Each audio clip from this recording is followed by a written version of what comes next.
Graça e paz, irmãos. Amém? Como é que está indo o dia? Tá bom? Graças a Deus, né? Deus é muito bom, Deus é maravilhoso. E nós somos agradecidos a Ele por essa linda oportunidade. Vamos ler a Bíblia, então? Deuteronômio capítulo 7.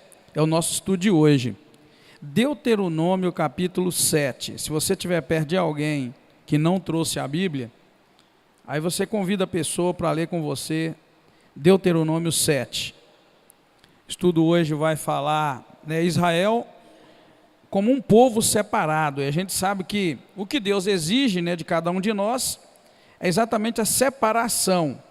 O propósito de Deus para a nossa vida, Ele exige de nós essa separação. Então hoje nós vamos ver Deus cuidando, de Israel de tal maneira, e desejando que seja um povo separado. Diz assim: quando o Senhor, o teu Deus, te houver feito entrar na terra a qual passas a possuir, e tiver expulsado de diante de ti muitas nações, os heteus, os gigazeus, os amorreus, os cananeus, os ferezeus, os heveus, os jebuseus, 7 nações mais numerosas e mais poderosas do que tu, e quando o Senhor, teu Deus, as estiver dado diante de ti, totalmente as destruirás. Não farás aliança com elas, nem terás piedade delas, não te aparentarás com elas, não darás as tuas filhas a seus filhos, e não tomarás suas filhas para teus filhos, pois elas afastariam o teu filho de mim para servir a outros deuses, e a ira do Senhor se acenderia contra vós e vos destruiria rapidamente. Assim, porém, lhes fareis: derrubareis os seus altares, quebrareis as suas colunas, cortareis os seus bosques sagrados e queimareis no fogo as suas imagens de escultura, pois tu és um povo santo ao Senhor, o teu Deus. O Senhor, o teu Deus, te escolheu para que eles fossem o seu povo próprio de todos os povos que há sobre a terra.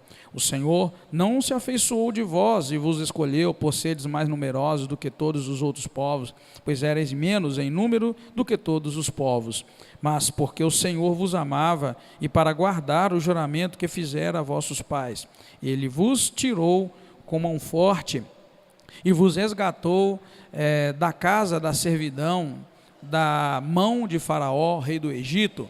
Saberás, portanto, que o Senhor, o teu Deus, é Deus, o Deus fiel, que guarda a aliança e a misericórdia até 1000 gerações aos que o amam e guardam os seus mandamentos, e que retribui diretamente aos que o odeiam, fazendo-os perecer. Não será demorado para com aquele que o odeia, retribuindo-lhe prontamente.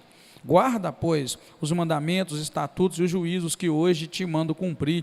Se ouvires estes juízos e os puseres em prática, o Senhor, o teu Deus, manterá a aliança e a misericórdia que jurou a teus pais.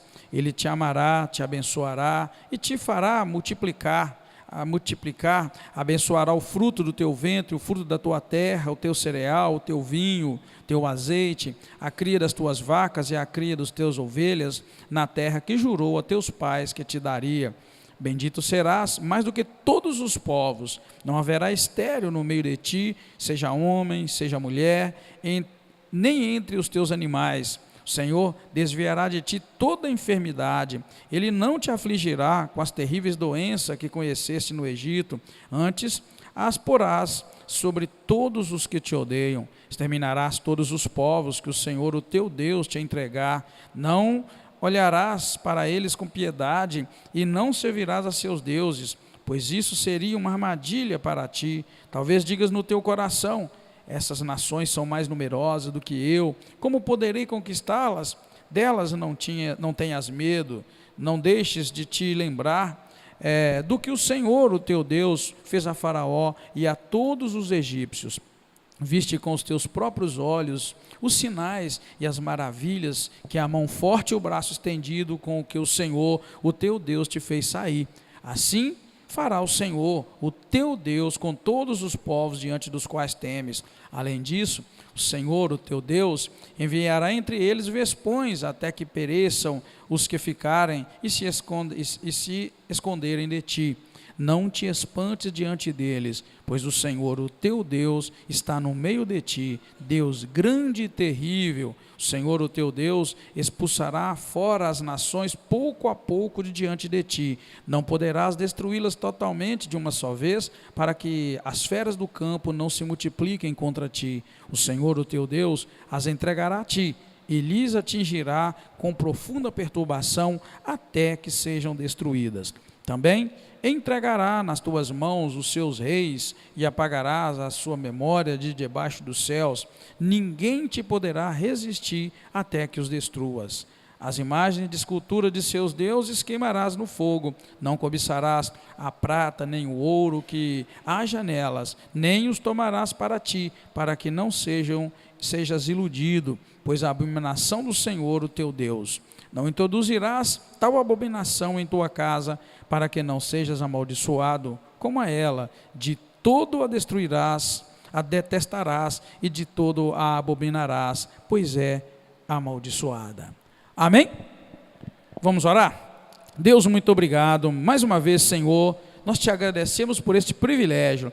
Obrigado, meu Deus, pelo momento maravilhoso que passamos na casa do Senhor. Eu peço que o teu Espírito Santo fale conosco através da tua palavra, perdoa nossas falhas, perdoa, meu Deus, tudo que tenhamos feito que não te agrada, e nós nos submetemos a ti nesta hora e pedimos que a tua voz fale com cada um de nós. Obrigado mais uma vez, estamos aqui para te agradecer e pedir que o Senhor fale com cada um de nós, nos ensine a tua palavra. Te bendizemos, Senhor, e te agradecemos em nome do Senhor Jesus Cristo. Amém. Aleluia. Pode sentar, queridos. Israel continua recebendo de Deus instruções, tá? Israel continua recebendo instruções de Deus antes de entrar na terra prometida. E esse texto que nós acabamos de ver, Deus está cobrando de Israel algo muito sério. Está cobrando que Israel, queridos, seja um povo separado. Deus está convocando Israel para ser separado, para que Israel não misture com as outras nações. Você pode pensar assim, qual o propósito de Deus com isso? Pare e pense, qual o propósito de Deus? Obrigado, irmão Anderson. O que você me diz? Qual o propósito de Deus em impedir que Israel fosse separado? Pode falar, eu já estudo. Alguém quer dizer? Hein? Não é? Isso. Exatamente. Deus, irmãos, está querendo que o povo seja separado para o povo não cair nos mesmos pecados, nas mesmas idolatrias, nos mesmos erros que aquele povo cometia. O povo de Israel estava entrando numa terra, o povo de Israel já tinha vivido, na verdade, muitos anos no meio de um povo muito pecador, que era o povo do Egito. Então Deus agora está tratando com eles dentro do deserto, da exclusividade de culto, da exclusividade de adoração.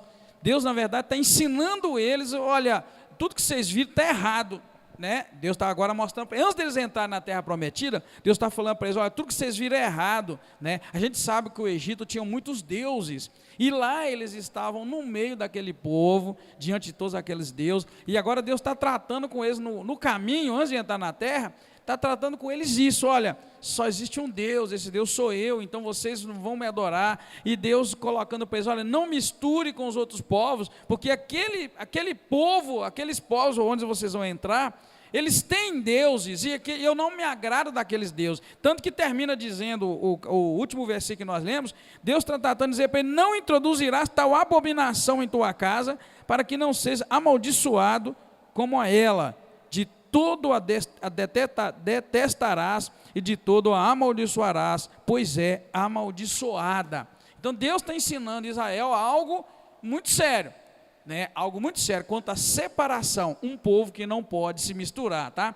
Então esse capítulo, irmão, já começa com a afirmação de que Deus os introduzirá na terra prometida, mas que para isso eles teriam que expulsar os povos.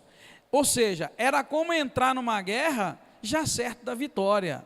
Olha bem, Deus está dizendo para eles, olha, pega a tua Bíblia e acompanha a leitura para você ver. Deus está dizendo, quando teu Deus te houver feito entrar na terra a qual passas a possuir, olha bem, a qual passas a possuir, e tiver expulsado de diante de ti muitas nações, o que você entende? Olha bem, presta atenção. Está me ouvindo aí? Diz amém. Tá bom? Olha, presta atenção. Deus está dizendo, quando entrares na terra que passa a possuir, e tiver expulsado de ti muitas nações, o que isso quer dizer? E depois o versículo 3, quando o Senhor o teu Deus as tiver dado diante de ti, totalmente a destruirás. O que isso quer dizer para... Se você ouvisse, olha, Deus te dizer, olha, quando você ir em tal lugar, e lá, o Senhor te dá todas aquelas nações, o que você entende? Tem algo aí de certo no que Deus está dizendo? Vou repetir. Se Deus te disser, vai para tal lugar, e lá o Senhor vai destruir diante de ti todos os povos, aí você vai possuir aquela terra. Estou te perguntando o seguinte, existe alguma garantia? Então pare e pensa, Deus está dizendo para você, você vai para tal cidade, tal lugar, lá o Senhor vai destruir todos aqueles povos e vai te dar aquela terra. Minha pergunta é, qual garantia que tem nisso? Garantia que Deus vai fazer o quê? Isso. Então, era como se estivesse entrando numa guerra, sabendo o resultado.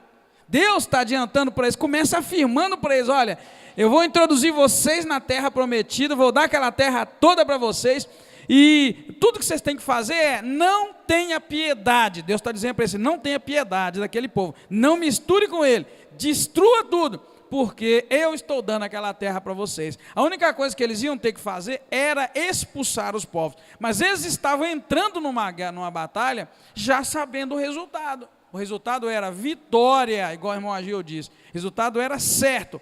Então, é meio até que injusto você entrar numa batalha desse jeito. Você já sabe que a vitória é do lado de quem está.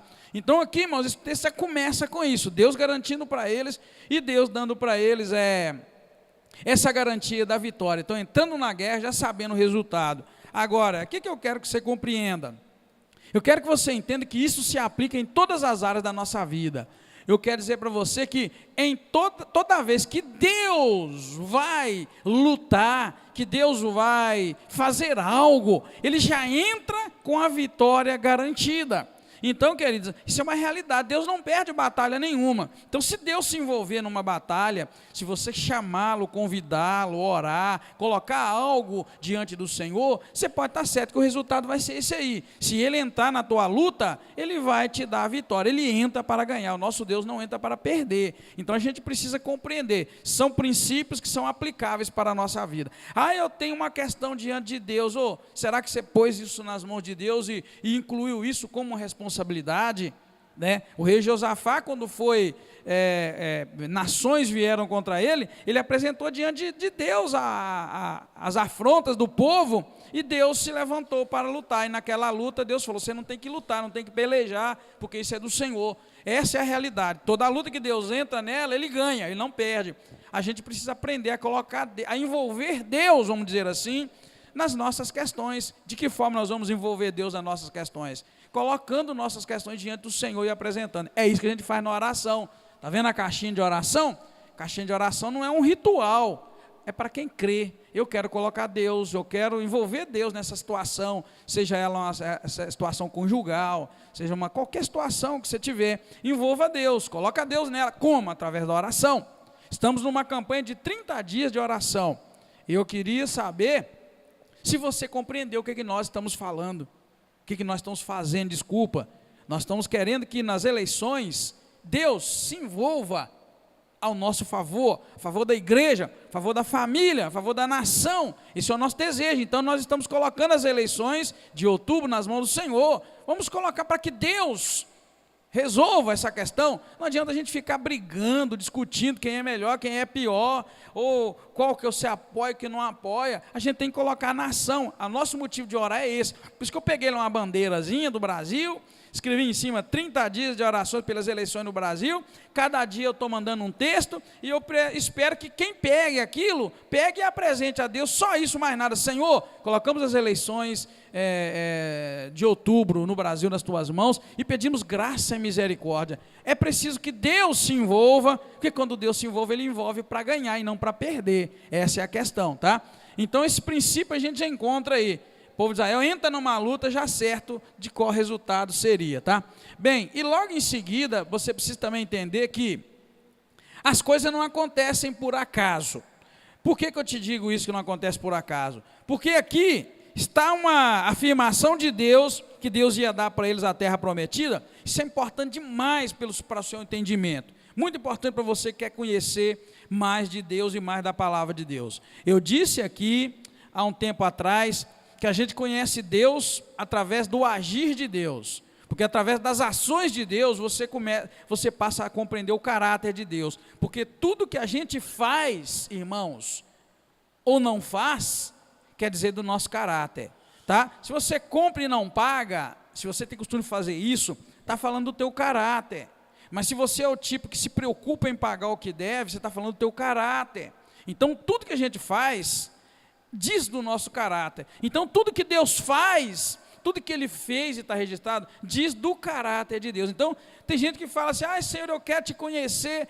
Você quer conhecer Deus? Começa a estudar na Bíblia, mas estudar mesmo, para ver como Deus age. A partir do momento que você viu, Deus agiu assim, assim, assim, isso diz respeito ao caráter de Deus. Aí você passa a conhecer Deus. Tem gente que pensa que a gente conhece Deus é quando arrepia a pele, nossa, arrepiei tudo e tal. Não, isso não é conhecer Deus. Isso é ter um calafrio, um resfriado, você muda de temperatura, você arrepia, para o seu corpo controlar a temperatura, é uma das razões do arrepio, né? E a gente começa a mistificar muita coisa que não é realidade. Quer conhecer Deus? Vai para a Bíblia e veja como Deus agiu e descobre por que Ele agiu daquele jeito. Aí você passa a conhecer Deus. Então eu quero que você entenda uma coisa, do versículo 1 ao 5, Deus está agindo de determinada maneira.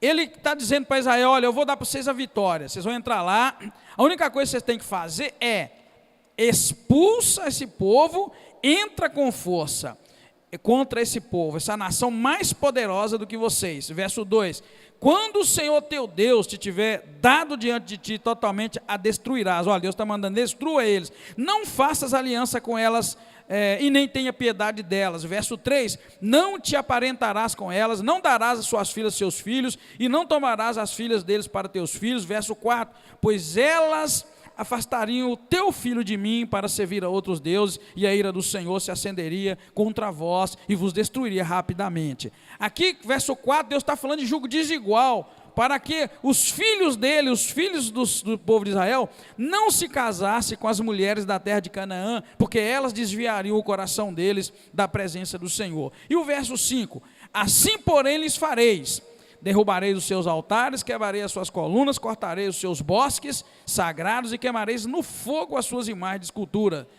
Até o versículo 5, você está encontrando Deus mandar eles não se envolverem com a nação do povo de Canaã e destruir aquele povo e não ter nem um pouco de piedade daquele povo, porque se eles se envolvessem com aquele povo ia fazê-los desviar dos caminhos do Senhor.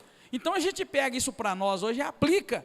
A gente precisa aprender a conviver de maneira tal que nós não nos envolvemos, que o fato de nos envolvermos com os incrédulos vai nos desviar dos caminhos do Senhor. Deus está exigindo isso de Israel, que Israel faça isso com o povo de Canaã, a terra que eles vão possuir. Mas eu quero que você entenda que isso não está aqui por acaso não. Há quem pense, mas Deus escolheu Israel para abençoar e escolheu Canaã só para morrer? Para e pensa, irmão, uma nação escolhida que Deus está movendo tudo a favor dela, agora vai tomar posse de um país, de uma nação, né, e maior do que eles, mais forte, mais poderosa, e aí, não sei se você já parou para pensar, por que Deus resolveu destruir Canaã? Alguém já parou para pensar por quê? Hein? Aqui nós vamos ter resposta hoje. Você vê que Deus está confirmando, desce o pau, não deixa ninguém vivo, e outra coisa, não deixa os filhos casar com as filhas deles, acaba com tudo, toma posse, eu estou dando para você, mas vocês não podem ter piedade deles. Olha o versículo 3, na sua Bíblia, finalzinho, a minha diz assim, não farás aliança com elas, nem terás piedade delas. A minha Bíblia fala para não ter nem piedade. Agora, querido, você precisa dessa resposta, senão fica vago a tua fé. Se você entende muito da Bíblia, vamos dizer, é um estudioso da Bíblia, sabe que Deus tirou o povo de Israel lá do Egito e agora vai fazer eles tomar posse de Canaã, você tem que saber por que Deus está destruindo Canaã, para que você comece a aprender do caráter de Deus. Senão você vai pensar assim, que todo mundo pensa, que Deus é ruim, que Deus destrói um povo e escolhe o outro, que Deus manda matar todo mundo, e você vai ficar igual um menino pensando assim, mas Deus é ruim, Deus tem um lado ruim, que a gente não entende, mas Ele é assim. Não, você precisa saber, não, Ele está destruindo Canaã por uma razão, e é o que eu coloquei ali no outro slide, por isso que eu voltei, porque eu já notei que tem gente que é esperta. Tem gente que eu passo o slide, eles lêem o que está lá. Aí quando eu lanço a pergunta, eles sabem a resposta que está lá. Eu voltei depressa. Já vi que tem gente esperta aí, não tem? Tem gente malandra aí que presta atenção lá. Eu vou postar o slide lá, que você vai ler um texto com um amigo, você vai ver, tá? Não foi por acaso que as coisas estão acontecendo aqui agora, que Israel está indo lá para destruir Canaã. Na verdade, Israel estava apenas sendo instrumento de Deus para fazer cumprir uma antiga profecia que Noé falou de Canaã. Quem era Canaã? Vamos lá? Gênesis capítulo 9. Isso, irmão, na verdade, se você notar isso aí e guardar, você já está uma evolução muito grande. Você já vai saber, você vai entender por que Deus está destruindo Canaã. Aquele negócio de que Deus é ruim, que Deus resolveu destruir, está destruindo, você vai ver que não dá lugar, não é bem assim. Deus não faz nada por acaso, nada acontece por acaso. Lembra-se que Deus disse, e neste capítulo 7 que nós lemos, Deus falou, visita a maldade dos pais, né? Aliás, aqui ele está dizendo que Ele tem misericórdia até 1000 gerações daqueles que o amam, e que Ele é pronto para destruir aqueles que o odeiam. É a mesma coisa de visitar a iniquidade dos pais nos filhos, até a 3ª e 4ª geração. Então Deus guarda, a maldade que você faz, Ele guarda, e vai punindo gerações futuras.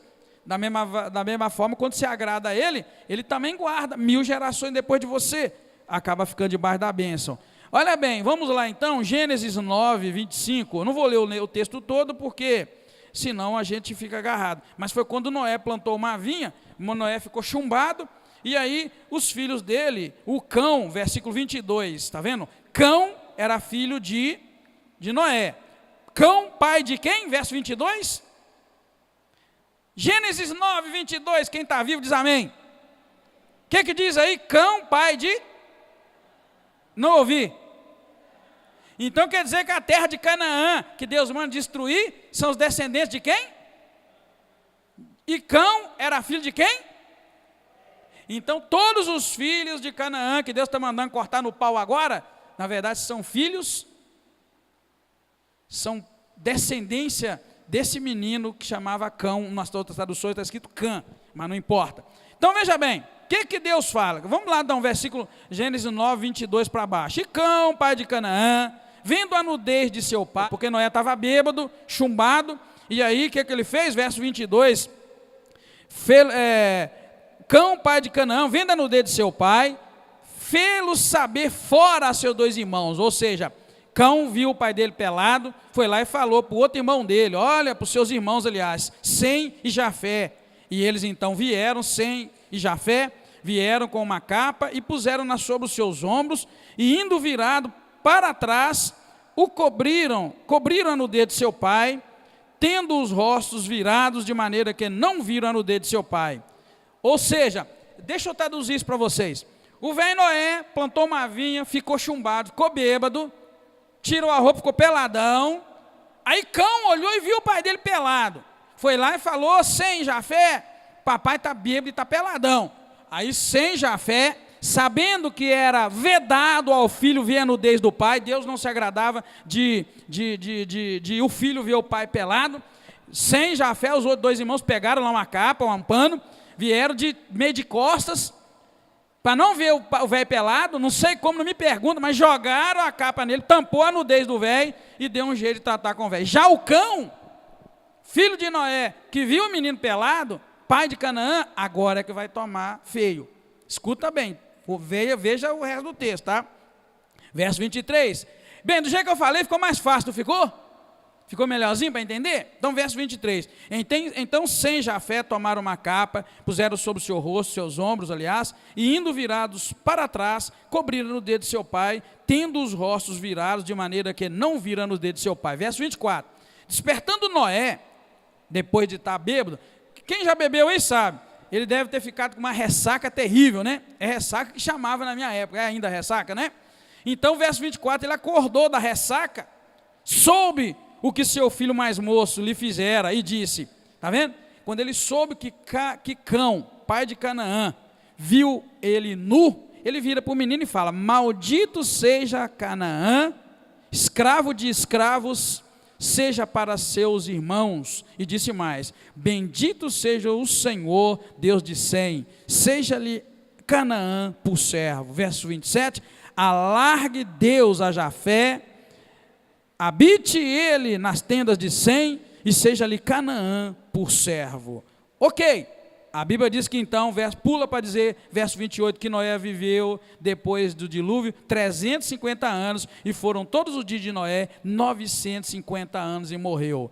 O que eu quero dizer? Aqui está a chave do porquê Deus, agora, anos depois, está mandando Israel, vai lá e não deixa nada sobrar de Canaã. Por quê? Minha pergunta, por quê que Deus escolheu Canaã para detonar com Canaã? Você tem que saber a resposta, é aulinha, é estudo. Por quê? Nós acabamos de ler, está ali. O menino Canaã fez algo que não agradou a Deus, não agradou ao pai dele, Noé. Noé lançou sobre o seu filho uma maldição, e agora Deus está vindo cá, é uma profecia se cumprindo. Aí você vai dizer assim, mas pastor, Noé estava errado, porque Noé ficou bêbado. Você não vai falar assim, não vai? Eu sei que vocês são, porque vocês são justos, vocês são bons demais, mais do que Deus, está vendo? Esse é o nosso problema, a gente é mais do que Deus. Aí a gente vai, mas Noé também, burrão, bebeu, ficou bêbado. É por isso que eu te digo, cuidado com a tua vida, porque talvez você pode beber um dia aí também, e sair por aí fazer besteira. A Bíblia é para ler, e parar e ver, por que isso está acontecendo aqui? Por isso que eu falo para vocês, quando Jesus foi procurar figo na figueira e não tinha figo, ele ficou bravo, ele amaldiçoou a figueira e ela morreu, eu tenho essa pergunta com o meu pai, mas por que Jesus não fez o contrário e falou, figueira, dá figo porque eu quero comer um figo de você? Ele preferiu amaldiçoar e acabou com ela. É uma pergunta, você tem que ter essas curiosidades. A Bíblia é para ler, para ficar curioso, não é? Você tem que começar a indagar e procurar de Deus. Mas aqui eu quero só que você tenha essa resposta para o resto da sua vida. Deus não escolheu Canaã do nada para ela ser destruída. Cá atrás tem um histórico de um pecado que ficou guardado, e agora Deus está tratando algo que o pai, que Noé, mesmo depois de ter bebido, abriu a boca e falou, não é? Bem, terrível, é uma situação difícil, tá? Uma situação difícil, e muitos de nós vivem infringindo as leis de Deus, pensando que isso não vai ter consequências sobre nós, e nem sobre nossos filhos. Claro que vai ter. A gente precisa orar a Deus e pedir a Deus o tempo todo, Deus me perdoa, me ajuda, não deixa cair sobre os meus filhos nenhuma maldade que eu tenha feito, quebra essa maldição, e a gente precisa também ensinar nossos filhos a quebrarem a maldição da vida deles, em nome do Senhor Jesus Cristo, tá bom, queridos? Então você tem essa resposta. Alguém entendeu? Ficou tranquilo? Eu estou sendo meio devagar, por quê? Porque se você não compreender isso aqui, você vai morrer crente, vai viver igual Noé, 900 e tantos anos, e quando alguém te perguntar, te vier para você e falar, mas Deus era ruim, Deus mandava matar, você vai voltar e falar, Deus não mandou matar nenhum povo, nenhuma nação, nenhuma pessoa por acaso. Sempre vai haver um motivo. Isso diz respeito ao caráter de Deus. Deus não vai te pegar, você é muito bonzinho, Deus não vai deixar te detonar. Então, se você está levando uma vida apertada, ou está ruim, está difícil, pode fazer uma análise da tua vida. Tem um momento na vida que você abriu porta e deixou Deus. Deu legalidade, para que algo te acontecesse. Deus em nada vai poder ser julgado como ruim. Mas que Deus esqueceu de mim. Vai vigiar, você abriu porta. Porque eu tenho que estar ruim para minha vida, Deus não gosta de Deus. Eu já vi gente dizer isso, eu não gosto de Deus porque Deus está deixando acontecer. Já vi gente dizer, crente velho, vigia. Em algum momento da vida aconteceu algo, você abriu uma porta, abriu um caminho, está aí a situação. Então é melhor Deus jamais vai poder, irmão, ser colocado como ruim. E quem coloca Deus como ruim, eu peço muita misericórdia. De vez em quando aí na internet, algumas reportagens, eu vejo pessoas detonando o nome do Senhor Deus. Eu falo, Deus, tem misericórdia, isso é muito bom, não leva em consideração, nossa, isso é um bocão, um bobo, uma bobona. Eu peço Deus assim, porque ai de nós se Deus levasse em consideração muitas coisas que saem da nossa boca. Por quê? Porque em nada Deus pode ser dado como ruim. Se o meu Brasil é o que é porque nós plantamos isto. Não vamos culpar Deus. Deus abandonou nós. Não. Existe até umas frases aí, Deus não te abandonou, você que abandonou Deus. E é exatamente isso que acontece, tá, irmãos? Vamos seguir, porque a gente quer andar. Eu só queria guardar esse parêntese aí para você entender. Não é por acaso que Deus agora está mandando Israel ir lá e tomar posse de Canaã e destruir. Não, porque há muitos anos atrás, Noé, pai de Cão, que é o pai de Canaã, meteu uma besteira lá e um homem amaldiçoou, Noé amaldiçoou, e essa maldição agora se concretiza. Por isso nós colocamos aqui no presente. Então Israel só estava sendo instrumento de Deus para fazer cumprir uma antiga profecia de Noé, quando este amaldiçoou Canaã, seu filho, tá? Bem, deve-se buscar entender, olha bem o que eu quero que você entenda, deve-se buscar entender com olhos espirituais o fato de Deus mandar exterminar, matar aqueles que se recusam a segui-lo. Você tem que olhar a escola espiritual. Por quê? Porque aquilo que está escrito para nós na Bíblia não é para a gente fazer aquilo literalmente, mas quando você olha com olhos espirituais, você vai entender o porquê que Deus fazia aquilo, igual eu acabei de dizer. Por que Deus escolheu destruir Canaã? Todo mundo sabe, porque Noé, pai de Cão, pai de Canaã, o amaldiçoou, e hoje Deus está fazendo concretizar. Por quê? Porque pode parecer estranho para nós do cristianismo tal atitude da parte de Deus, mas esta é a realidade do reino de Deus. Qual é a realidade do reino de Deus? A realidade que Deus se agrada de quem se agrada dele, e a realidade que Deus odeia quem não se agrada dele. Essa é a realidade do reino de Deus.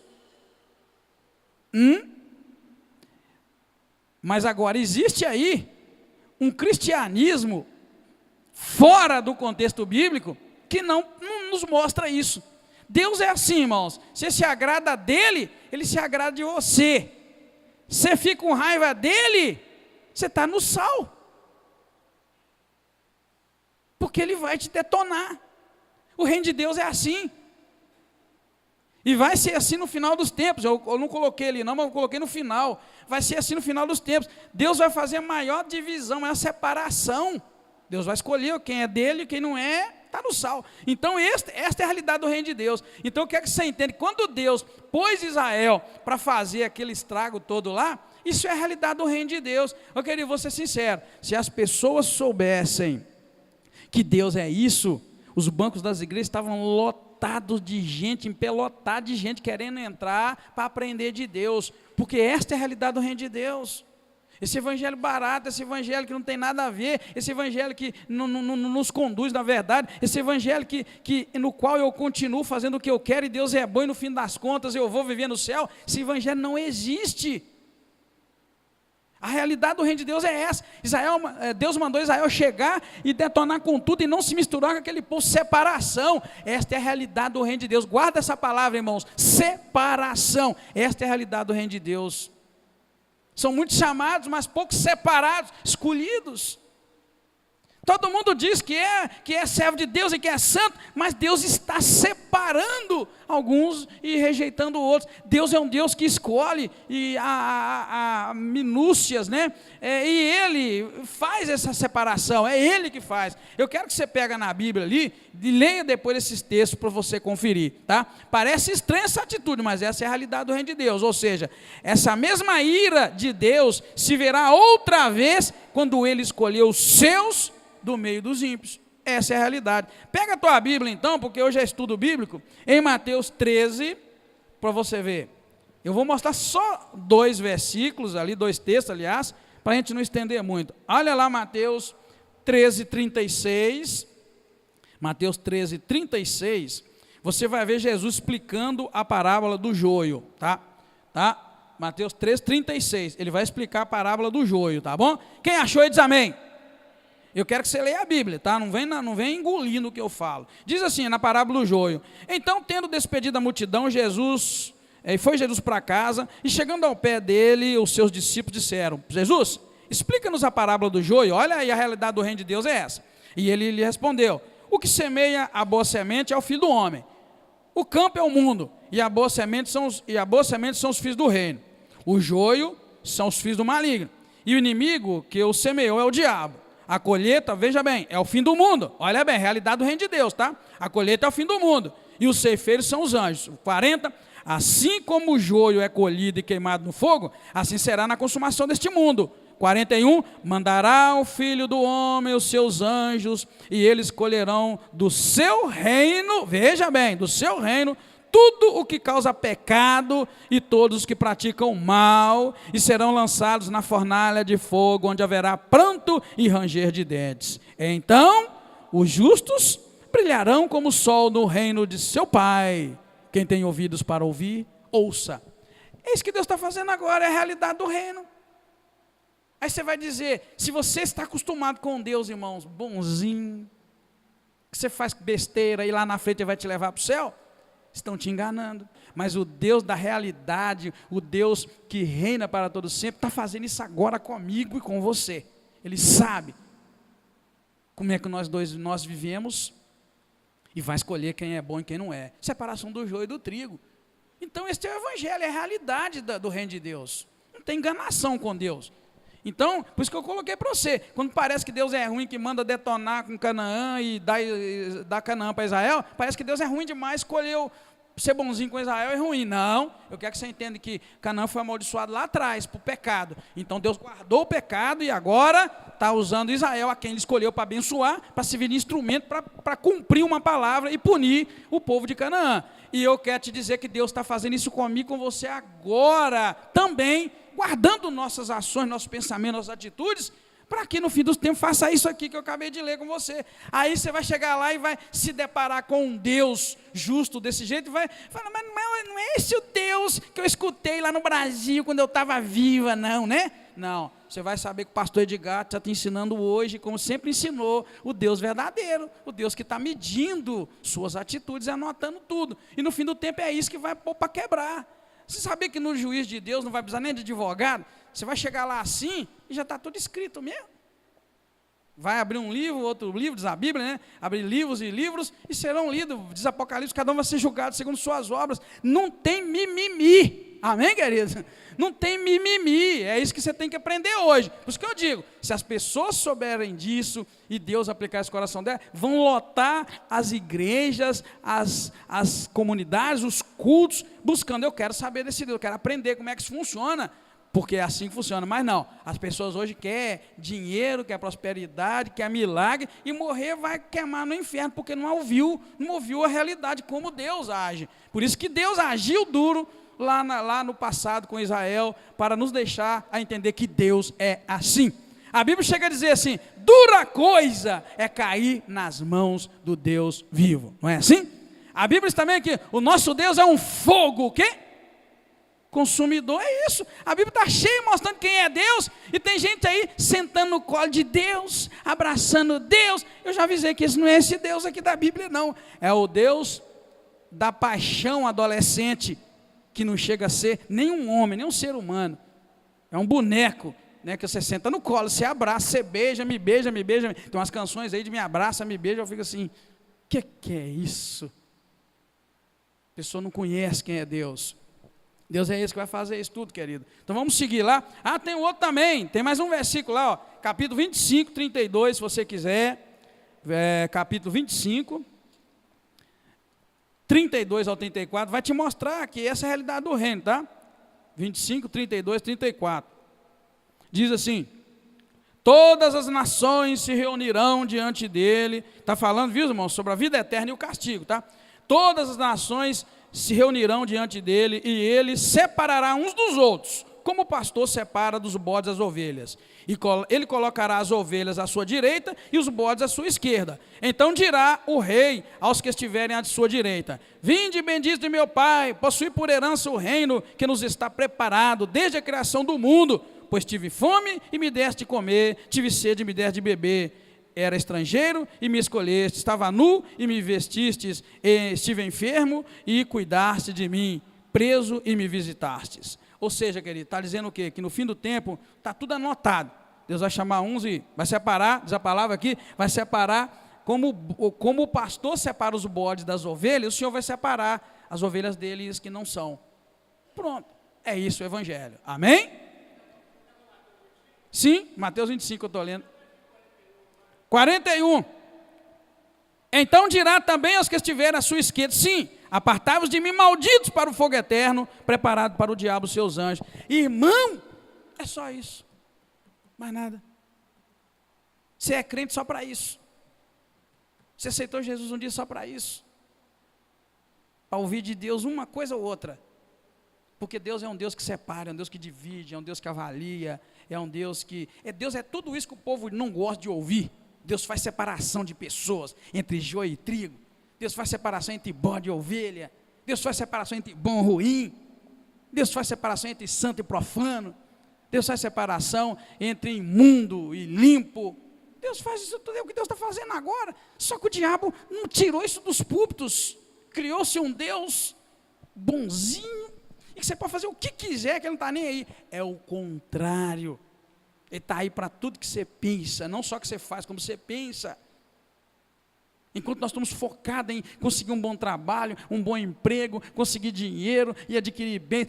Hoje em dia, irmãos, o conceito de pessoa abençoada é só bens materiais, mais nada, é boa roupa, é boa casa, e é ter, e aí você posta aquelas fotos mais lindas lá na internet, que tem, e depois se mata 3 dias depois, uma semana, um mês, um ano depois, porque na verdade o conceito está errado. O conceito de vida eterna, o conceito de reino de Deus é isso, não é o que você tem, é o que você é, e Deus sabe o que você é. Mas só que mudaram a verdade do evangelho para enganar a gente precisa vigiar, querido, tá? Você só é crente para ir para o céu ou para o inferno e acabou, o resto é resto. Amém, igreja? Eu estou lendo isso para você entender, só para você ver que o Deus que parece ser ruim, não é que ele é ruim não, ele é justo, e a gente não está acostumado com justiça. Você está acostumado quando o guarda te multa, você vai lá e dá suborno, é suborno que fala? Quando o guarda multa, você vai dar dinheiro para ele, tem outro nome, né? Suborno, você está acostumado, você não é justo não, você está acostumado com isso, o mundo está acostumado com isso. Você comete um crime, você arruma advogados mais caros, inventa um punhado de mentira, para você ser salvo, ser liberto. Nós não estamos acostumados com essa justiça de Deus, que eu estou querendo pôr para você aqui. Deus não é ruim, Deus é bom, o negócio é que ele é justo. A gente está acostumado com isso, querido, acostumado a passar a perna. O carro está lá, na hora de bater o motor, você vai lá, paga o camarada para dar uma meia sola de pintura, joga um jato de pintura naquele trem, passa um pretinho no pneu, você dá um banho no motor, e aí você vê naquele trem, 3 dias depois bate o motor, o camarada vai lá chorar com você, você vai, porque você não cuidou, o camarada nem andou no carro. É esse o Brasil, é esse o mundo de hoje. Então, querido, o relógio está na beira de parar, né, que é a época do relógio de ponteiro, está na hora de parar, você vai lá e, isso é bom demais, rapaz, isso é prova d'água. Prova d'água nada, você sua com ele, depois ele para, você quer nem saber.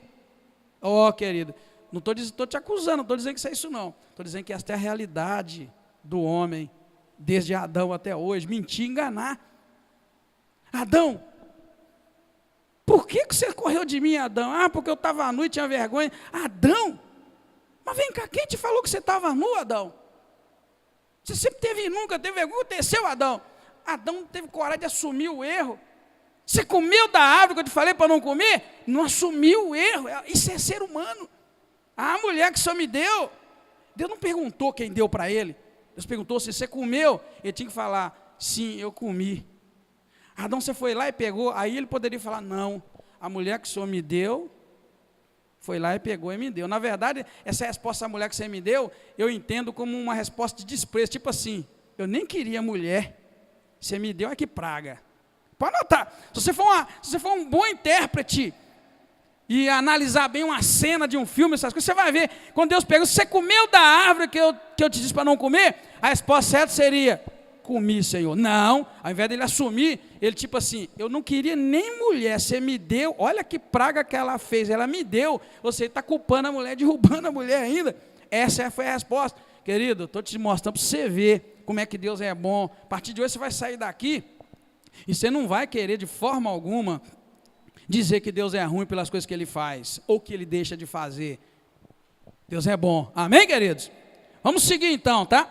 As razões para a exigência que Deus estava tendo com Israel de separação, de que eles não misturassem, não se envolvessem, não se casassem com as mulheres de lá e nem desse as mulheres de Israel para casar com os homens daquela terra. Essa separação toda, essa exigência toda de Deus era pelo fato de que Deus os havia escolhido, não porque eles eram uma nação grande, numerosa, poderosa, mas é porque Deus simplesmente se afeiçoou deles por causa do compromisso que Deus tinha com Abraão, com Isaac e com Jacó. Então Deus tinha uma promessa de bênção para eles e tinha cá uma maldição para acertar. Presta atenção, isso é revelação de Deus. Deus se afeiçoou de Abraão, de Isaac e de Jacó. Gostou de Abraão, escolheu, gostou de Jacó, mas Deus provou eles o tempo todo. Você sabe que Deus provou Abraão, provou Isaac, provou Jacó. O Deus não abençoou Abraão e deixou a coisa correr solto, não. Ele provou eles o tempo todo, eles demonstraram fé. Vamos lá, qual deles então que entregou o único filho dele para ser sacrificado quando Deus foi provar a fé? Quem foi? Hein? Tem certeza que é Abraão? Sim. Então, querido, não pensa que Deus falou assim, eu te prometo, Abraão, que eu vou te abençoar, e ele não vai provar. Se Deus te prometer um dia te abençoar, vigia, ele vai te provar, e vai ver se você é fiel mesmo. Então, eles foram provados. Veja bem, Deus se afeiçoou de Abraão, de Isaac e Jacó, se afeiçoou de Israel. Ou seja, tipo assim, gostou, provou, eles foram aprovados. Mas Deus não amaldiçoou, Deus não só abençoou quem ele se afeiçoou, ele também acertou contas com quem ele tinha que amaldiçoar. Dá para entender? Então tinha um povo para abençoar, e Deus não deixou eles vagar por aí, não, vocês são abençoados, 1000 anos de bênção, não. Ele falou, peraí, eu tenho um povo para abençoar, mas Deus sabia, eu tenho um povinho aqui que eu tenho que acertar conta com eles. E Deus foi, acertou conta. Então a vida é essa, eu queria que você entendesse que a vida é essa. Então você tem duas opções diante de Deus: pular para o lado do povo de quem Deus se afeiçoou, ou então se envolver com o povo que Deus quer acertar conta, que é Canaã, povo pecado, povo iníquo. Está vendo como é que, querido, que vida com Deus é mais sério do que a gente imagina? Vida com Deus não é cantar hino, não é tocar, não é bababá, não é evento. Vida com Deus é mais seriedade, é você saber de que lado você está. É isso, Deus funciona assim. Por isso que eu tenho orado pelo Brasil, que eu quero que o Brasil se envolva com um povo que Deus queira abençoar, para Deus poder abençoar e não amaldiçoar. Mas não é o que a gente tem visto. Deuteronômio 28 vai falar isso para nós melhor ainda, tá? Lá na frente, quando a gente for ler Deuteronômio 28. Então, veja bem, as razões para a exigência era essa. Deus se afeiçoou deles, né? Não porque eles eram grandes, numerosos, mas é porque Deus se agradou deles. Portanto, tinham bênção decorrentes disto, ou seja, é o que nós vamos ver a partir do versículo 6, quando Deus diz, olha, pois tu és um povo santo ao Senhor, o teu Deus. Está vendo por quê que Deus exigia santidade e separação? O Senhor teu Deus te escolheu para que ele fosse o seu povo próprio de todos os povos da terra. E verso 7, o Senhor não se afeiçoou de vós e nem vos escolheu por seres mais numerosos do que os outros povos, porque eram menores. Em tudo vocês eram um povinho, um povo pequeno, mas o Senhor se afeiçoou de vós. E aí o Senhor vai demonstrando as bênçãos advindas disso. Saberás, portanto, verso 9, que o Senhor, o teu Deus, é Deus fiel, guarda a aliança e a misericórdia até 1000 gerações aos que o amam e guardam seus mandamentos. Está vendo? E que também retribui diretamente aos que lhe odeiam, fazendo-os perecer, e não será demorado ou tardio para com aqueles que odeiam, retribuindo prontamente. Está aí, Deus está abençoando Israel, porque até 1000 gerações ele abençoa, mas ele retribui muito rápido também a maldade das pessoas. E quem é o povo que cometeu maldade e que Deus ia destruir aqui? Tem que lembrar, Canaã. Ele estava abençoando Israel, destruindo Canaã. Então está tudo aqui envolvido, tá? Nesses versículos, querido. Claramente, então, Deus estava anunciando, na verdade, que ele ia lutar pelo povo de Israel. Por que que Deus estava anunciando claramente? Quando ele começa, irmãos, a falar das vitórias que ele daria, né, ele está mostrando para aquele povo o seguinte: olha, eu vou lutar com vocês, eu estou dando a vitória para vocês, eu estou com vocês. Tanto que o verso 17 está escrito assim: talvez digas no teu coração, essa nação é mais numerosa do que eu, como eu vou poder conquistá-la? Ou seja, esse povo é maior do que eu, como eu vou poder conquistar? Mas Deus estava dizendo para eles: não preocupa que eu vou lutar com vocês. Obrigadão, meu irmão, tá? Deus estava dizendo ali: não preocupa com o tamanho desse povo, que eu vou lutar contra vocês. Agora, você já viu aquela frase assim? Como é que é aquele negócio? Não preocupa com o tamanho, não, mostre como é que é? Mostra o teu problema, o tamanho do teu Deus. Tem um negócio assim? Não mostre a Deus o tamanho do teu problema, mostre ao teu problema o quê? O tamanho do teu Deus. É isso aqui. Está virando aqui o verso 17, Deus está virando para eles e fala assim: olha, talvez digas no teu coração, essas nações são mais numerosas do que eu, como poderei conquistá-las? É assim, e está aí, está vendo onde eles tiraram essa frase? Ou seja, você pode ser pequeno, menor do que todos, desprezado, menosprezado, você sabia? Talvez eles olhem para ti, olhem para mim, e digam: aquele ali, aquela ali, não dá nada, não tem condições nenhuma. Talvez é assim, mas aqui está dizendo: olha, talvez você vai dizer no teu coração: nossa, aquele povo é maior do que eu, como é que eu vou poder conquistá-lo? E Deus fala delas: não tenha medo, não tenhas medo, porque Deus estava dizendo o que para eles ali? Olha, eu vou lutar, eu estou lutando por vocês. Então não é o tamanho do povo, não, porque na verdade Deus já havia dito cá no versículo 9, que Deus escolheu eles porque eles eram pequenininhos, eles não eram um grande povo, né? Era um povo pequeno, Deus escolheu, e agora esse povo pequeno Deus estava levando para conquistar grandes povos. Então a gente precisa entender, irmãos, que Deus está dizendo para eles isso aí: olha, embora eles viessem a se sentir tímidos, a orientação de Deus era para não temer os povos da terra, pois Israel já havia visto as maravilhas do Senhor. E Deus começa a lembrar para eles, olha, verso 18: delas não tenha medo, não deixe de te lembrar do que o Senhor, o teu Deus, fez a Faraó e a todos os egípcios. Está vendo, querido? Ou seja, povo muito grande dá medo. Deus está falando: não tenha medo do tamanho desse povo. Lembra o que eu já fiz lá no Egito, a Faraó. Lembra de tudo que eu fiz. E isso é motivação para a gente continuar. Então, querido, é muita lição, tá? Num capítulo só para a nossa vida. Vamos seguir, porque precisamos concluir, né?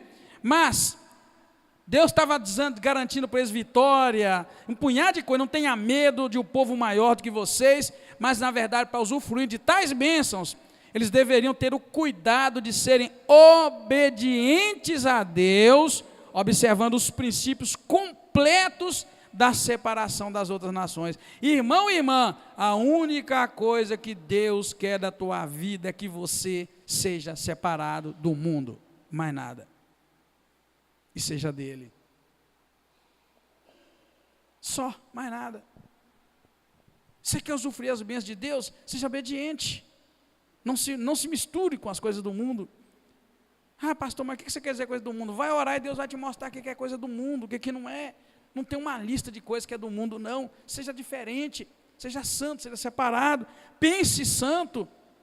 Para de pensar com maldade.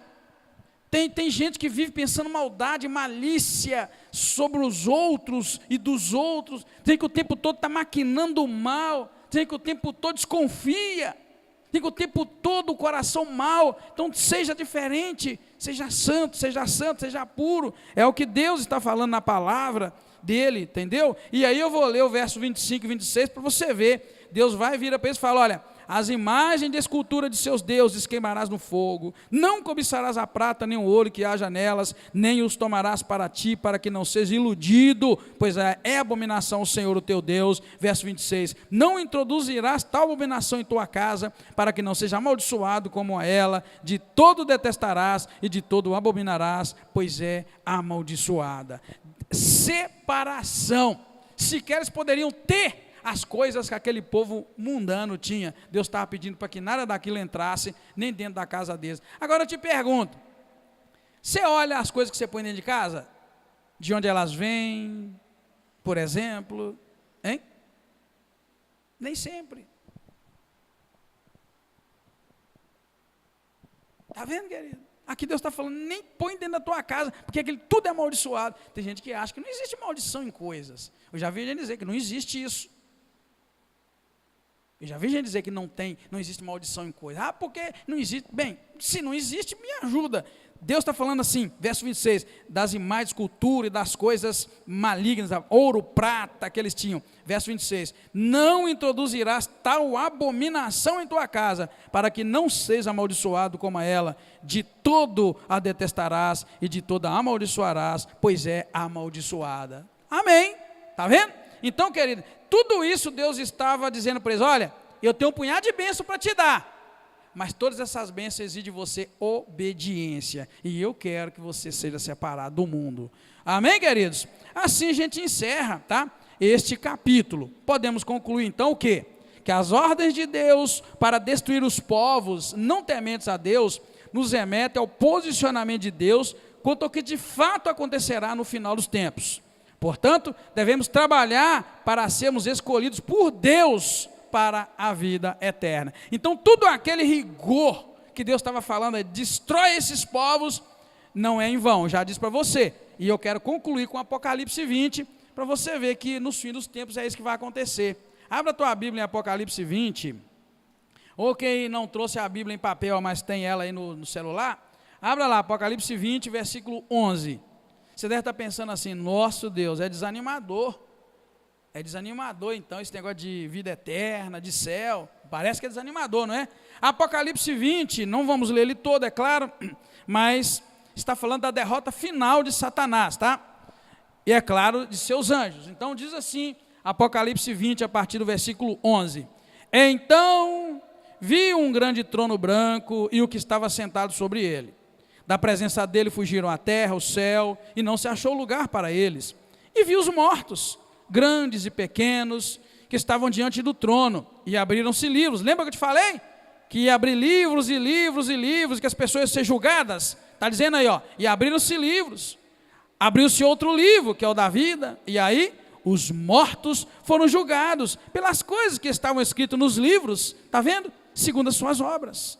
O mar entregou os mortos que nele havia, e a morte e o além estavam, e a morte e o além deram os mortos que neles havia, e foram julgados, cada um segundo as suas obras. 14, então a morte e o inferno foram lançados no lago de fogo. Esta é a segunda morte. E todo aquele que não foi achado inscrito no livro da vida, foi lançado no lago de fogo. Está vendo, querido? Então, sem mais de um Deus ruim, esse é o Deus da Bíblia, está só anotando. E aí diz que abriram-se livros, e diz que abriu outro livro, e que lá nesse livro, todos os mortos voltaram para serem julgados, segundo as coisas que estavam escritas nesse livro, segundo as suas obras. Segundo o quê? Suas obras. Suas obras estão escritas lá, e as minhas obras também estão escritas lá. No dia vai abrir um livro, mais outro livro, mais outro livro, e Deus vai ter paciência para chegar perto de cada um, chegar perto do Anderson, Anderson Bento de Brito, para não confundir com os dois outros Anderson da Quinta Igreja. Anderson, está escrito isso aqui, aqui, aqui. Ah, Deus, é que... Não, está aqui. Mesma coisa você com Edgar Márcio de Oliveira. Pode pôr teu nome aí, vai aparecer no dia, está tudo escritinho lá. Por isso que falou, abriu livros e abriu outro livro. E cada um foi julgado segundo o que estava escrito nesse livro. Querido, põe a tua barba de molho. Esta é a realidade do reino de Deus. Gostaria que tivesse todos os bancos lotados e gente me empurrando para cá para ouvir. Mas ninguém está nem aí. Mas essa é a realidade. Chegar aquele dia, eu não quero ser julgado. Por que você não falou para a igreja? Está falado. Amém? Está falado. O povo está aí doido querendo saber quem vai ser presidente, quem não é. Fazendo campanha, arrumando inimizade. E eu estou aqui falando para você que isso é a vida. Noé viveu mais de 900 anos, mas a palavra que ele disse ficou gravada no livro de Deus. E aí, cá agora, na hora de abençoar Israel, Deus está falando, opa, tem uma puniçãozinha que eu tenho que dar para Cão. Vamos resolver isso. Então vou pegar você, Israel, que eu quero abençoar, você vai ser meu instrumento. Você corta eles no pau, não deixa ninguém. Não tenha piedade deles, porque eu tenho uma maldição para acertar. Deus, esse é o Deus da Bíblia. Ai, pastor, como é que eu faço então, que eu fiz muita besteira, eu tenho muita maldição? Põe tua barba de molho, chora diante de Deus, pede perdão. O Deus da Bíblia é grande, longânimo, compassivo e perdoador. Esse é o caminho. Por isso que eu digo que as igrejas deveriam estar lotadas. As igrejas deveriam estar entupidas de gente querendo compreender, entender Deus para poder buscar Ele, essa graça dEle. O que vai acontecer é que quantos já morreram dentro das igrejas e estão aguardando o julgamento para tomar sal grosso em cima. Esse fogo que nós lemos aqui, lago de fogo e enxofre. Quanta gente vai chegar lá e apresentar um currículo desse tamanho? Que eu fiz. Lembra Jesus dizendo? Muitos chegarão naquele dia, em teu nome profetizamos, em teu nome fizemos isso. E ele vai virar, pã, não te conheço. Então, querido, isso é a realidade do reino de Deus. Por isso que eu estou te apresentando que Deus não é ruim. O que Deus está fazendo aqui com Israel, essa maldade toda que a gente vê com os povos e Deus aí exaltando e agradando Israel, é porque Deus tem um compromisso de abençoar aqueles que o amam e Ele tem um compromisso também de irar-se contra aqueles que o desprezam. Então eu quero que você tome muito cuidado, porque hoje nós vivemos um tempo em que as notícias correm muito e o diabo tem usado as mídias para poder levantar nos crentes um fervor muito grande, para que os crentes abram a boca e falam besteira. E você fala besteira, você está no sal, está anotado contra ti. Naquele dia não vai adiantar falar, foi Eva que me deu da árvore e eu comi. Não, aquele dia não deixa você jogar a culpa não. Você fez, está feito. Tá? E lembre-se, Noé não tinha nada que beber, mas ele bebeu e abriu a boca. Hoje os filhos dele estão pagando caro pela boca que ele abriu, depois de ter chapado todos, acordou lá com ressaca e amaldiçoou o menino. A maldição que ele falou, pegou. Aí o menino Canaã, agora centenas de anos, está sofrendo porque ele abriu a boca. Se não tivesse aberto a boca. Então, querido, vigia, o diabo hoje levanta notícia aqui, notícia ali, notícia falsa, notícia verdadeira, e faz os crentes ficar nervosos, e fala por tudo quanto é buraco que tem, e Deus está anotando tudo que você fala, tudo que você faz, e aí você vai ter que dar conta naquele dia. Então, hoje eu trago essa palavra para você, para que você vigie, ore muito, fale menos, ore mais, tá? Fale menos, ore mais. Fica menos nervoso e vai para a oração, põe a tua vida no altar de Deus, faz uma limpeza geral, uma faxina, né, no teu coração, pede a Deus para derramar a graça dele, a misericórdia, teus pensamentos, tuas maldades, aquelas coisas ruins, está tudo anotado diante de Deus. Você deve estar pensando, Deus não se preocupa com isso, com cada coisinha, e eu estou te mostrando aqui, que anos e anos e anos depois ele vai punir Canaã por causa de coisas lá do passado. Às vezes a gente pensa que Deus, irmãos, não está guardando, e Ele está. Então esse é o Deus que parece ser ruim, na verdade Deus não é ruim. Conheci pelo menos 2 ou 3 pessoas, que quando o tempo ficou feio por lá da vida deles, eles começaram a dizer que Deus não gostava dele, Deus esquecia de mim. Deus não esquece de ninguém, tanto quanto não esquece das nossas obras. E lá na frente Ele tem que acertar as contas com a gente com Ele. Então, isso é evangelho, isso é Bíblia, isso é vida. Onde entra a misericórdia, onde entra a graça? Entra. A Bíblia diz que um coração contrito e aflito, Deus jamais desprezará. Aí, a solução está aí. Coração sincero, arrependimento, perdão, mudança de vida, acabou. Assim como Deus amaldiçoa a 3ª e a 4ª geração, Ele abençoa 1000. Eu que não estou com tempo para matemática aí, para você ver a diferença aí entre maldiçoar 3 e 4 e abençoar 1000. Olha a diferença. Então Deus é mais pronto para abençoa 1000 e amaldiçoa só 3, 4. Olha que Deus bom. É que quando você está dentro de 3 ou 4 anos de maldição, você não tem coragem de tomar a posição. E Deus, eu quero mudar de vida, eu estou mudando, eu estou entregando minha vida para Deus, eu estou publicamente me entregando para Deus. As pessoas ficam guardando e não tomam a decisão certa. A decisão certa é eu estou publicamente me entregando para Deus, porque não tem outro caminho. Sabe por que eu aceitei Jesus? Vou ser sincero com vocês, a vida inteira eu fui, e vou ser mais claro ainda. Outro dia eu estava pensando nisso. Você acha que eu aceitei Jesus assim, do nada? Veio uma fada lá, né, e pã, com aquela varinha de condão, e as estrelinhas voou, e eu vou lá na igreja. Não, querido. Minha vida estava uma porcaria. Minha vida não prestava.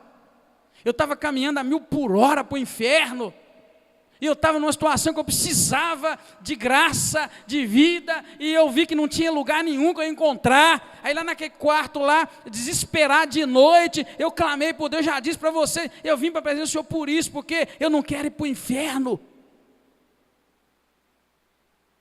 Então eu quis mudar de vida, e hoje eu vejo as pessoas sem querer mudar de vida, dentro das igrejas, sem mudar de vida, e eu pensei bem, eu não quero isso para mim, eu quero vida, e eu quero mudar.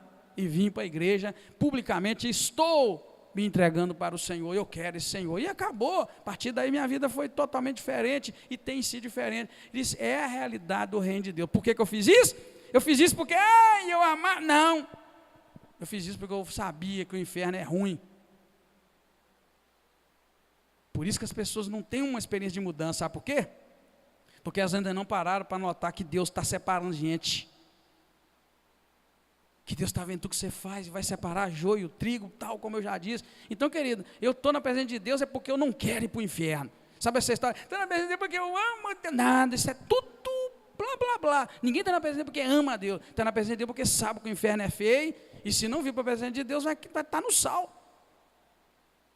É isso que Deus está falando para Israel. Ó, Israel, eu me afeiçoei de vocês, tá? Vocês eram um povinho de nada, pequenininho, eu me afeiçoei de vocês. Agora vocês estão entrando para possuir uma terra grande. E eu disse para vocês, eu mostrei para você lá em Gênesis, Deus está acabando com Canaã, não é porque Israel é muito bonzinho, não. É porque Canaã está debaixo de uma maldição. E é isso que Deus faz com aquela pessoa que está debaixo da maldição. Ele destrói, ele acaba. É isso que Deus vai fazer se nós insistirmos em ficar debaixo da maldição. Tem que levantar com graça, amém, queridos? Levantar com a ajuda do Filho de Deus, com a ajuda do Senhor Jesus, do Cordeiro de Deus, que foi morto e ressurgiu ao terceiro dia, na força do Senhor. Levantar e falar, eu me entreguei para o Senhor, mudei de vida, minha vida é outra, eu penso diferente, eu ajo diferente, esse sou eu. A gente precisa dessa graça, desse posicionamento, porque a realidade espiritual que traz para nós esse texto é esse, de um Deus justo, um Deus bom, que está agindo porque Ele é justo, e é o caminho, é a forma. Amém? Amém, queridos? Vamos orar? Vamos encerrar? Semana que vem, se Deus nos der graça, vamos estar juntos, e vamos ver o Senhor mostrando os benefícios dEle para o povo de Israel. Minha Bíblia já está toda marcadona aqui, e eu já estou ansioso para colocar esse trecho, esse texto, esses slides ali, e trazer para a igreja mais uma quinta-feira de estudo da palavra do Senhor. Amém? Pai querido, muito obrigado, Senhor. Tua palavra é a verdade, e dela nós precisamos.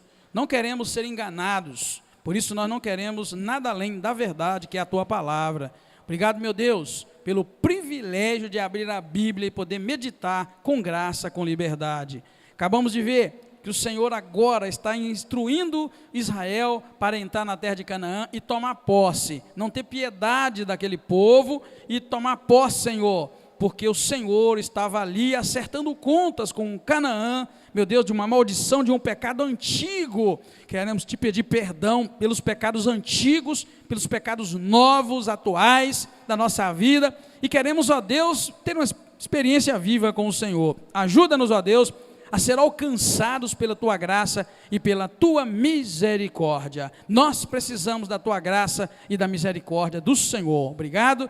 Colocamos a Tertuliana nas tuas mãos e pedimos a manifestação da graça do Senhor sobre a vida dela e seus familiares. Colocamos também o meu sogro nas tuas mãos mais uma vez. Pedimos, Senhor, opera naquela vida e que a graça do Senhor seja manifesta na vida dele. Obrigado mais uma vez. Pedimos, Senhor, nos leve em paz, nos dê uma ótima noite. Em nome do Senhor Jesus Cristo. Amém.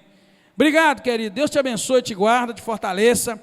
Vamos estar juntos no final de semana, se Deus quiser. Deus te abençoe, em nome de Jesus.